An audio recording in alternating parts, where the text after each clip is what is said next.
April 2025, 11 p.m.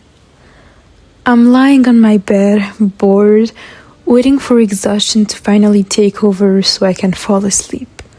I'm supposed to be studying, but honestly, I don't really feel like it. So I decide to scroll through Pinterest, and then YouTube, and then Pinterest, and then YouTube, all over again, just to kill some time. Exams are coming up, but strangely enough, they don't really worry me. And suddenly, an image pops up into my head. A little less than 2 months earlier, a video titled "Vegan" has been released by a YouTube channel I didn't know at all. I kept seeing this blonde guy everywhere and this thumbnail everywhere. And more than that, I kept seeing people screaming about this video online. Everyone was talking about how traumatizing and devastating it was. Fan arts everywhere and reactions all around. So I decided to look into it. I had already been hearing about this series for a while, but I had never really approached it, mostly because I was full of preconceived notions. I thought it was just another overly fetishized yaoi, and I want to be clear, I'm not generalizing and I'm not hating on yaoi or people consuming it. It's just not my thing because I think it's too stereotypical and it's just not the content I usually consume. But on top of that, I kept seeing one specific scene everywhere, and you know what this scene is. So long story short, it really didn't make me want to watch it, like, not at all. But considering the absolute uproar it caused, I thought to myself, alright, let's give it a shot. I had nothing better to do anyway, so I might as well watch the first episode. At that point, I didn't even know what the series was actually about. A quick Google search immediately intrigued me. A singing competition, but a deadly one, where humanity is enslaved by aliens. I hit play on the first episode of what would become my very first encounter with ALNST. Welcome to one of the videos that took the most energy out of me, but also the most sheer passion and motivation. In this video, we're going to go back over the entirety of ALNST's events. I'll try to interpret what I'm talking about as I go so that this video brings some real added value. But keep in mind that I don't hold the absolute truth. This is a series that heavily relies on interpretation, subtext, and personal analysis.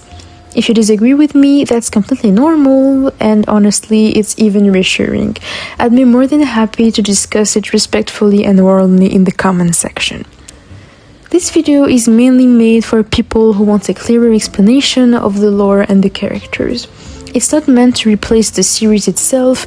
Please go support the project directly and watch it first. I genuinely recommend it so you can fully enjoy the video. And yes, this will be full spoilers from beginning to end. You've been warned. So, what is ALNST?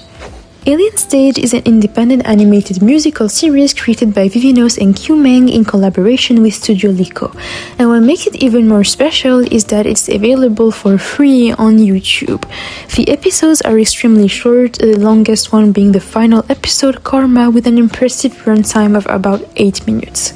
There is little to no dialogue, just music, key scenes, and your brain. It's a series that demands a lot of investment from its audience, and that's exactly what makes it so addictive. If you think you can just binge watch it and move on, think again. The series grabs you by the throat and refuses to let go, pushing you to dissect every single detail in your own way. Which means that yes, at first you're completely lost. It took me 3 full months to understand, and I mean on a surface level, the entire timeline and events. We're so used to being spoon-fed information that this kind of concept generally gives me hope in our ability to think critically and also to be patient with what we're consuming. I remember spending hours reading every character's Wikipedia page just to understand what was going on and the basic lore, like who does that? I don't know whether I should laugh or cry, but let's move on. And because it's a small team, episodes sometimes drop with 5 months between releases, and given how short they are, you really savor the content when it finally comes out, my dude. Honestly, I'm glad I boarded the train near the end. To all the veterans who followed this from the start, I honestly applaud you. So first, let's go back and take a look at the older videos on the channel just to set the mood. Vivinos was already a well-known Korean artist from what I understand. Beyond her Instagram page, she gained recognition and even went viral by posting short animated videos with a rather horrifying atmosphere.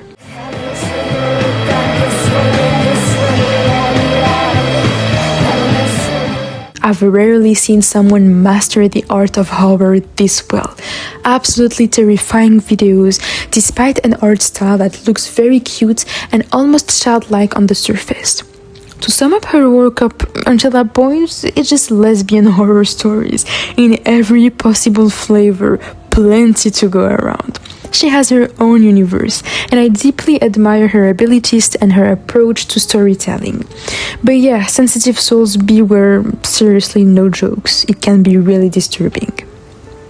And there is someone else we forget far too often, Kyumeng. Yes, it's a fellow artist, and yes, it's Vivino's girlfriend. But above all, it's the co-director of ALNST. She's less active than Vivino's, but I'd say her style is more realistic and less cartoony, yet just as recognizable and captivating. I'd even go as far as to say that her artistic influence has gradually taken over ALNST's designs. Her signature is unmistakable, so please don't forget her. Back to ALNST itself, in addition to the main episodes, you also have several posts in the community tab of Vivino's YouTube channel. These usually take the form of illustrations meant to expand the universe. They're often lighter in tone, but sometimes they offer deeper insight into the characters. They're part of the puzzle pieces you're meant to collect, so it's a really unique experience because you're not just meant to watch the episodes but also going to grab information by yourself. There are also comics, which I personally consider essential. They're available on Vivino's Patreon and for free. You can also subscribe to her Patreon in order to have exclusive content, but it's completely optional.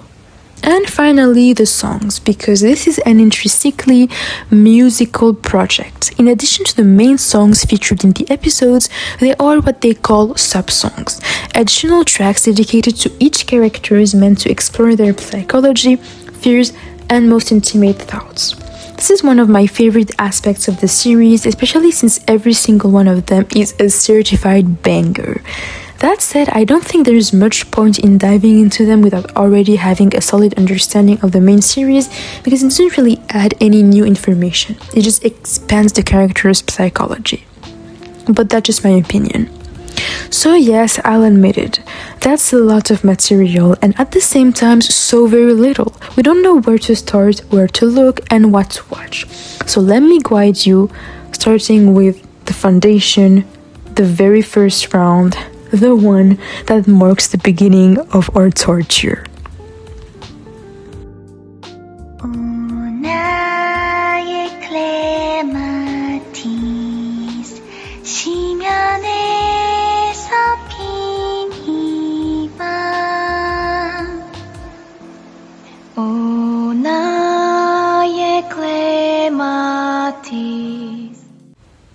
Singing softly in what looks like a meadow, a young girl captivates us with her gentle voice.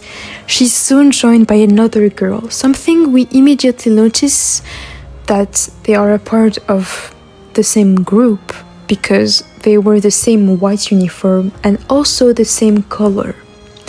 An orphanage perhaps, an academy or a special school.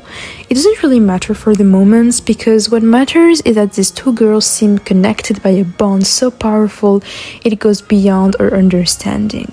Their voices blend effortlessly, completing one another with a natural lightness, and we are quickly carried away into their world. Then comes a smooth and almost magical transition to the next scene. They are now singing in front of an audience that we can't even see, swallowed by darkness. At that moment, one thing becomes clear. The viewer is meant to focus on these two characters, as if nothing else exists beyond them and the soothing, melodic sound of their voices. The song slowly builds in intensity, and we watch them spend time together in this peaceful garden. The pink-haired girl is energetic, playful. She laughs easily and makes the short-haired girl burst into laughter as well. They play in water, they gaze together at a landscape that feels strangely dystopian. Something is clearly off, but we don't really linger on it. We're too busy being softened by these characters, by their carefree affection, as they hold each other without a single worry in the world, or at least in appearance. At the short-haired girl's feet, when the other approaches, the shadow of a cloud evaporates, showing how much her mere presence liberates her. The pink-haired girl throws herself into her partner's arms with excitement after seeing something appear in holographic letters on her hands. Pass. A diploma, a contest, a qualification. We can already draw a connection to the opening scene, the shared living space, the identical white uniforms. But for now, nothing concrete is confirmed. Then comes the climax. Their voices unite in a way that is almost unbearably beautiful. They look at each other tenderly, never breaking eye contact, but there is something unsettling about those smiles, something frozen and almost desperate, as if looking away, even for a second, could lead to their downfall. And most importantly, they never touch. Not once. No physical contact at all, a detail that will later prove to be crucial. Clematis. It's a flower that symbolizes love, but not just any kind of love. A lasting love, the kind you carry for someone you are ready to spend the rest of your life with. The tone is set. These two girls share an unconditional devotion, and it only takes a handful of shots and images for us to understand it. And then suddenly a screen appears. The music cuts. Mitzi versus Sua. It's a duel. They're facing each other. It's a competition. Yet the atmosphere of their song was never competitive. Neither one of them tries to outshine the other. One voice exists only to support and complete the other. Neither can truly shine alone. So how is this possible? And then a monologue begins. 당신은 신을 믿나요? Do you believe in God? A question is suddenly directed straight at the viewer as images begin flashing across the screen, confirming our worst suspicions: an abandoned Earth, extraterrestrials invading, humanity reduced to a mere shadow of itself. The moment humankind falls to the bottom of the food chain, it loses hope. A cynical but revealing message. When a stronger being asserts its dominance, humanity loses its faith and the concept of God fades away. An entity greater than ourselves, one we devote unwavering devotion to, and one that gives us a reason to get up every morning. But just because the concept has withered does not mean that its essence has disappeared. This is my favorite line from the episode. If all I can do as a human is believe. Mitzi clings to the one thing that makes her feel truly alive, the love she carries for her beloved Sua. As they raise their hands toward the sky, they immediately fall into each other's arms, proof that they need one another to feel like they exist, because each one is the other's pillar. Even in a world where they are exploded, where Mitzi lowers her gaze in exhaustion, her eyes light up the moment she meets Sua's. My God, my universe. She places her on a pedestal. This is an extraordinary being who pushes her to keep living, who gives her energy, who makes her happy. It is Sua and no one else. At that moment, we are carried away by Mrs. words, swept up in the way she describes her. It only takes 2 words to understand the depth of her love. We are drawn into this inner monologue. And then, suddenly, reality catches up with us. Everything stops. Yet, Mitzi keeps smiling, her gaze frozen, watching the woman she loves die just inches away from her. One detail that has always devastated me is the look Sua gives before dying. A heartbreaking smile, her face drenched in sweat. You can feel her holding back tears, wanting to live beautifully so as not to make her beloved panic, to give her the best of herself in her final moments. Then suddenly, the audience appears. Aliens laughing hysterically, reveling in the spectacle. The universe of tenderness and love has just shattered. The clematis has withered. Mitzi collapses to the ground, her face covered in the blood of the deceased, as a guard approaches to place a collar around her neck. Back to the cage, the dream was bound to end, sooner or later. What makes it truly terrifying is that there is no escape. The aliens surround them, the stage itself physically encloses them. Love was an escape, yes. But what is love worth when the person you love is no longer here? Especially when you are almost responsible for their death. In this tragic system where death waits at the end of the tunnel, love doesn't save you. It only makes the walk to the slaughterhouse more bearable. The sentence, however, remains unchanged. Mitzi won. She advances to the next round. A recurring theme in Alien Stage is love as a factor of destruction in all its forms. Usually, when a story wants to show that two people love each other, love is often used as a narrative engine, as a sort of quest to complete and a reward to obtain. It's rarely explored as a concept in itself, as if it were self-explanatory. We are not told why we fall in love exactly, but only how it make it happen. But Alien Stage tackles the subject of love from top to bottom, showing that it is impossible to live without love, yet that very love makes our existence even more miserable, because it would have been easier for Mitzi to survive if she hadn't loved Sua so deeply. In a universe like this, love isn't measured or restrained. It is the only deeply human thing they have left, in a world where everything else has been taken from them. But can this curse survive once the loved one disappears? I'd like to go back to Sua for a moment, because we won't really get the chance later, considering two certain boys are about to drain all of her emotional energy very soon. Sua grew up alongside her older sister, Hia, raised by the same alien guardian. Hia has a somewhat cynical edge to her, but she showers Sua with a lot of affection. However, you can sense that Hia is somewhat jealous of her sister, jealous of the attention that she receives from their guardian, attention Hia herself has long been deprived of. Hia constantly warned Sua that once she joined ALNST Garden, the institution that prepares children for the Alien Stage contest, she might go pop, bursting like a fragile little bubble. She repeatedly reminded her of her own helplessness, perhaps suggesting that Hia herself once tried maybe to rebel and failed miserably.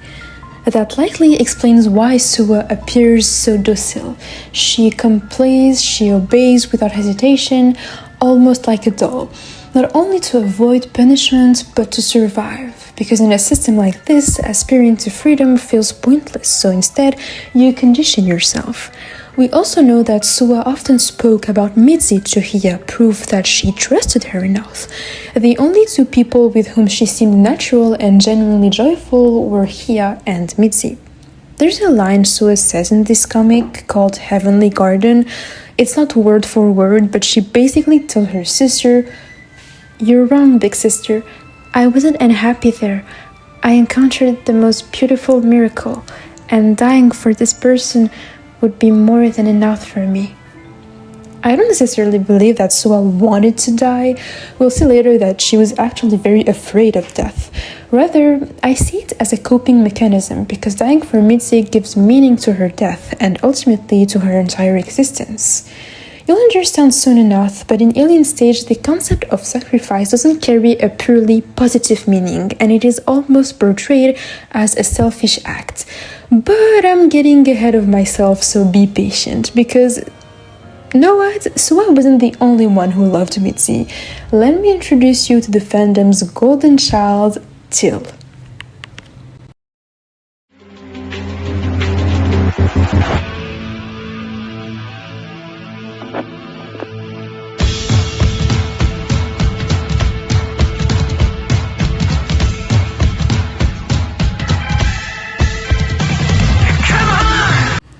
This round opens in a radically different way from the first one. The tragically soothing atmosphere gives way to a pure surge of energy and brutal energy. The particularity of this episode, I'd say, much to my dismay, let's be honest, is that it focuses exclusively on Till, the character that we're going to talk about, pushing Acorn to the background, which is a shame because it instantly removes all tension from the very first frame. You already know who's going to win. Like, it's obvious. That being said, this episode establishes efficiently and in record time, because it's a really short episode, an iconic character archetype, the rebel kid. Till is immediately portrayed as a disruptive element, someone who imposes his own rules in his own way. From the very start, he cuts off the main song, the one that was supposed to be played, catching his opponent off guard, and launches into a track he composed specifically for Mitzi himself, his muse, his beacon of hope, and also the one he loves. And throughout the entire round, Till tries to draw Mitzi's attention by dedicating his song to her, unknown till the end. A not so subtle play on words with the title of the song, symbolizing how his feelings will remain forever unknown because Mitzi loves someone else. But Till never sought for those feelings to be reciprocated. Let me explain. He holds an idealized vision of Mitzi and doesn't really want to get that closer to her. He preferred to admire her from afar. He described her as an angel fallen from the sky, the most beautiful woman he has ever seen, a perfect being, gentle, radiant, and warm. Mitzi represents softness, an escape for Till, who is constantly oppressed and beaten by the aliens, who mistreat him without restraint. He's their punching bag, and at the same time, his fiercely rebellious behavior, his refusal to be tamed, certainly doesn't help. Till is also a deeply artistic soul, a free electron guided by instincts. In short, he's the most human character we've been shown so far. He spends his days locked inside a specialized cell, under constant surveillance, composing music on his own, basically for the one he loves in secret. Of course, this love doesn't go very far. It's childish, it built on biased perceptions, but at the same time, it's also really pure. He doesn't seek to possess Mitzi, he simply wants to express how she saved him. And if that's not a sufficient foundation for love, then I'm starting to believe that some people are being willfully obtuse, but let's move on. If Till is so attached to Mitzi, it may also be because she unconsciously reminds him of his mother. Till is one of the only characters whose biological parent is canonically confirmed. It's Io. In the dedicated comic, she's introduced as a reproductive product. She's a victim of human farms, labeled as livestock. Tragically, she never had the chance to see her son grow up, or to nurture the patient that followed him from early childhood, singing, humming melodies into his mother's ear. Perhaps for the first time, she truly connects with her child, forming a genuine bond before he's violently taken away and sold. But Io always prayed for Till to be surrounded by love. She protected him, even from afar, and perhaps it is that very wish that fuels Till's frenzy on stage, to the point where he even smashes his guitar to pieces to attract Mitzi's attention, who's completely checked out, by the way, and I mean, understandable. And just as his victory is announced, the crowd stunned, his guitar revealed to have been a second-class alien. Goodbye, Freddy. I'll miss you forever. Till is violently pinned to the ground and chained. Prove once again that in this world, anything associated with freedom is immediately crushed. Till represents everything the aliens despise most. Someone who refuses to blend in, someone who fights for his freedom and his right to exist in his own way and on his own terms. A character this problematic in their universe will logically be avoided by everyone, humans included, seen only as a source of trouble and conflict. Well, think again, because there is a certain someone for whom this destructive, chaotic nature is a miracle in itself.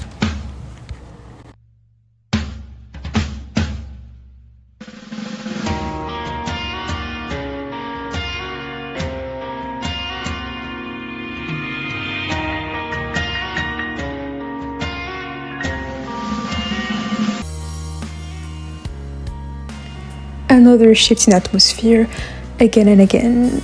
This will happen in every round, don't worry. A melancholic air slowly floats the stage. The chaos of the previous round gives way to a controlled, restrained environment. Everything feels really measured, almost shackled, meticulously calibrated not to cross any boundaries and perfectly aligned with expectations. Two contestants step onto the stage, but the one that truly matters, just like in the previous round, will focus on only one of the two characters, is him. It's Ivan. And also the best character in this whole series, and I'm not open to debate. His voice is soft yet rude at the same time. You can feel how tightly he restrains himself, as if he doesn't even have the option to build momentum or even raise his vocal energy. A recurring and even central, I'd say, theme of this episode is freedom versus submission, symbolized by the starry sky. When you're enslaved and placed in a position of inferiority, the only thing you can do is observe that vast and beautifully radiant expanse from afar. With your eyes, your only weapon at that moment, even though, ironically, it constantly reminds you of your own powerlessness. The first time Ivan felt this sense of immensity was while hanging from a building, being abused by an alien under the horrified gaze of other children in the slums. His bruised and dirt-stained face suddenly lights up as shooting stars capture his attention. In that moment, nothing else seemed to matter. He didn't even know that it was possible in his lifetime to witness such beauty. But as I mentioned before, this beauty is inaccessible to him. And so it leaves a bitter taste, the feeling that there is no point in fighting because that ideal can never be reached. This sets the tone for Ivan's character, deeply and unwillingly pessimistic. On stage, his movements are calculated, every blink is measured, meant to appease these creatures. Ivan was taken in on February 4th, a date that takes on its full meaning when you know what comes next. His master subjects him to intense training, but Ivan never flinches. He lets it happen. He's the perfect pet, fulfilling expectations without protests. And his weapon on stage? It's his smile, often forced, shaped by this very tool of torture. Please free my boy. A monotonous life, in short, for a child whose entire career was probably planned out in advance.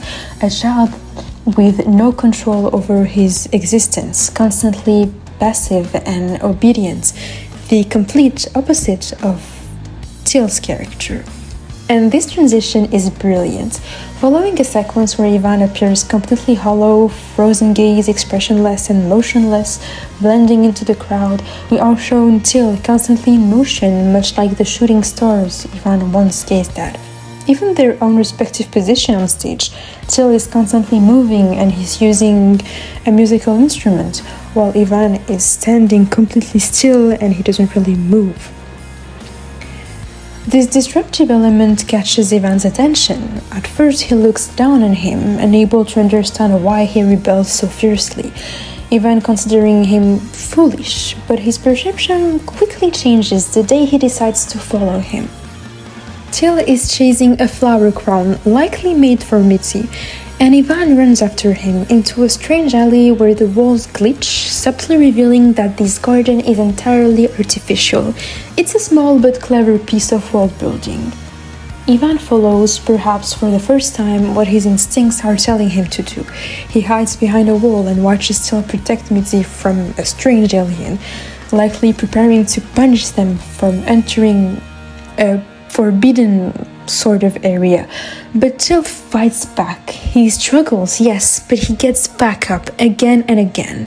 He is the master of his own existence, where Ivan is almost a slave. Witnessing this changes something in him forever. And I think that Ivan always felt worthless, especially considering all the gifts he constantly received from his owners. He was rewarded because he behaved like the perfect pet, smiling, obeying, doing exactly what he was told without never complaining. Because complaining would have been useless. No matter where he turned his gaze, the scenery always remained the same. So how could he ever develop the will to fight back or resist when nothing in his environment felt rewarding? There was no escape, even though, ironically, he knew everything about ALNST's security system. And then Till appears, a being who represents everything Ivan was not. Seeing Till fight back, act rebellious, and all of this triggers an awakening in Ivan. Instead of passively receiving, he wants to reach out, to place his hand on something, that something being Till. Precisely because he doesn't know how to express this burning feeling growing inside him, Till makes him feel human, for better and for worse. The climax of the episode is undoubtedly the scene where Ivan frees Till from his cell so they can escape together. Yes, Ivan knows ALNST's hidden corners and secrets, and he uses them for the one who made his heart beat. We see them holding hands, they laugh. All of this under a rain of red-orange meteors, almost the same color as Ivan's pupils, which symbolize his love for Till. But it is unthinkable for Till to leave while Mitzi remains behind. So he turns back, hands trembling, an impulsive decision that will haunt him forever. He decides to just go away. So Ivan, devastated, oh my god, this detail actually drives me insane. He turns around and his only reaction, he could have reacted in all different possibilities, but his only reaction is to smile, because it's the only facial expression he knows how to repeat over and over to express his emotions, prove that his emotional compass is completely broken. Yet, Ivan doesn't blame Till.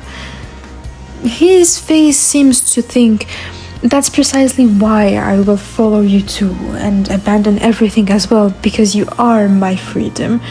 As he screams the lyrics of his song, a flash of despair briefly breaks through his expression before he quickly regains control.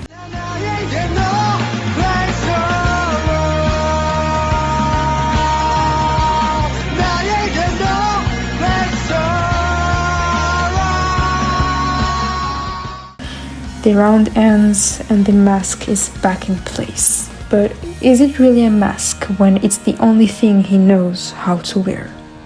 Yes, I'm sorry, I switched to poet mode there, but if you can't tell, this is my favorite episode of the entire series, so I had to literally go all in.